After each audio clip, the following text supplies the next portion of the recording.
Salutations, I'm Presley. I hope everyone's had a wonderful week.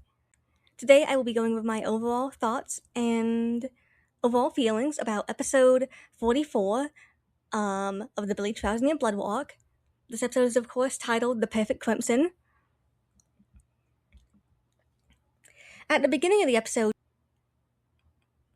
we see the laboratory of research and development, and we see how everyone's panicking because, everything that's going on with Yuhabaha, to destroy the free worlds, it's escalating. The distribution of souls is entirely out of whack. It's causing massive ramifications.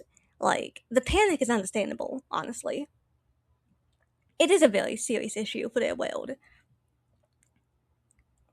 Then, of course, we get to see the Gerard fight some more. We get to see, Kenpachi giving it his all. We get to see Byakuya giving it his all. We get to see Hitsugaya also giving it his all, all that jazz. And then we get to the real piece de resistance. Well, one of the two, that is. Well, one of the three, technically, because a good chunk of stuff happened, actually, in this episode. We get to see Yachiru reappear. Now, of course, this is the moment in the manga, of course, where it was confirmed for everyone that Yachiru is specifically a manifestation of Kenpachi's Zanpakuto spirit, more or less.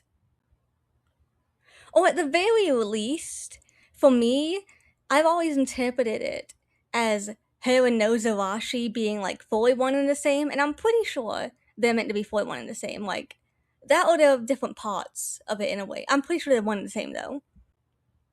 And she's basically if you want to win this fight, you gotta go all out. So I'm gonna let you go all out by helping you unleash all your power. And of course, then we get to see Kenpachi's Bankai, and oh good grief, it is as amazing as it is in the manga. It is fantastic. Once again, this entire arc is such a crazy arc for Kenpachi, because we go from not only him learning how to use his Shikai, but then him learning how to use his Bankai, in actual universe, this is within this just a few days, I think, at most, if not less. I can't remember how long it took him to heal up after the Grimmy fight off the top of my head, but yeah, that's obviously amazing. We get to see him cut off we get to see him cut off Gerard's arm.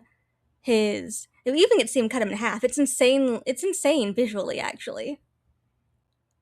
We also get to see what happens when all the petals from Hitsugaya's Bankai actually fall.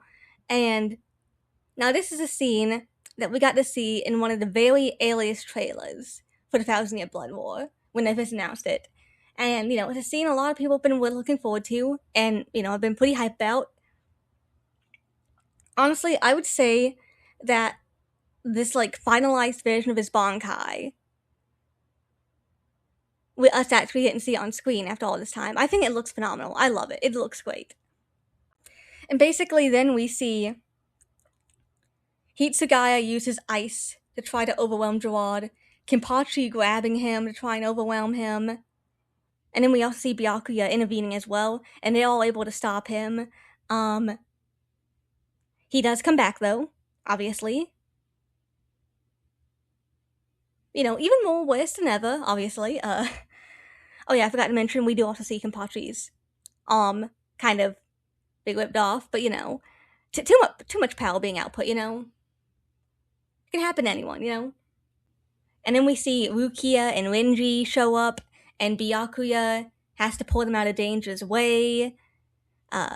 And he's you two just go to where Ichigo is, because he's fighting Yuhabaha, and he probably, I feel like he needs your help more than we need your help.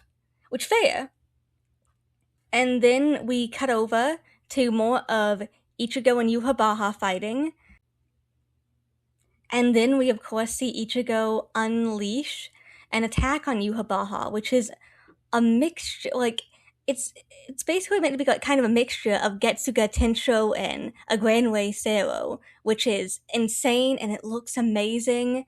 And like it actually lands a hit on Yuhabaha, which that's great to see. We also see back down in the department of research and development, we see where Ryunosuke is going to go down to the human world along with like a handful of other soul reapers to try to help with the disturbance of souls. Trying to quell some of the hollow activity down there to try and like restore the balance as much as they can while this fight's all going on and stuff. But yeah, the ending poem for this episode is very special because it is spoken by two people, which is of course Ichigo and Orihime, and I think that's very sweet. Also, the episode title for next week's episode is not a chapter title, which has me quite curious about what the contents of it are going to be. Also, like, we literally barely have any content left from the manga left to adapt. Like, I genuinely don't know what's going to be in some of these episodes. But anyway, those are my overall thoughts on this week's episode. I thought it was really good. Can't wait to see next week's. I hope you all have a wonderful week. I will see you in the next video. Thank you for watching this, and bye!